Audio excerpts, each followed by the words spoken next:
ዛሬ ሁላችሁም እንድትቀበሉ የምፈልገውን ቻሌንጅ ይዤላችሁ ነው የመጣሁት።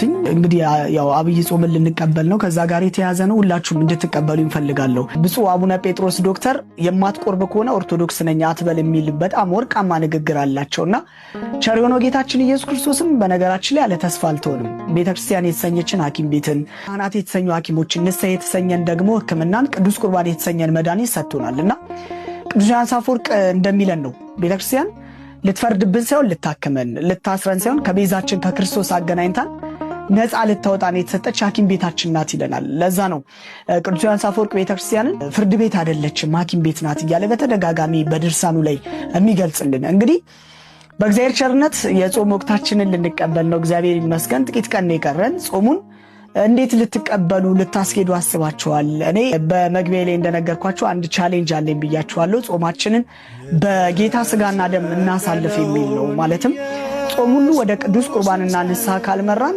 የምግብ አድማ ብቻ ነው የሚሆንብን። ስለዚህ እንጠራራ፣ ንስሐ እንግባ፣ እንቁረብ የሚል ጥሪ ነው ለሁላችሁም ማቅረብ የፈለግኩት።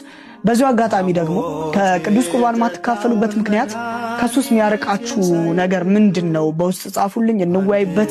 መንፈስ ቅዱስን ይዘን አጋዥ አድርገን ደግሞ መፍትሄ እንስጠው ነው። የከበዳችሁን የያዛችሁን የማትቀበሉበትን ምክንያት ምንድን ነው? በተለይ ወጣቶች። ስለዚህ ይህንን አብረን ቻሌንጁን እንቀላቀል። ላልሰሙ አሰሙልኝ። ሼር እየተደራረግን በየሳምንቱ አብረን እያስቀደስን ከቅዳሴው እየተካፈልን እናሳልፍ የሚል ነው። ቸሩ አምላክ ይርዳን።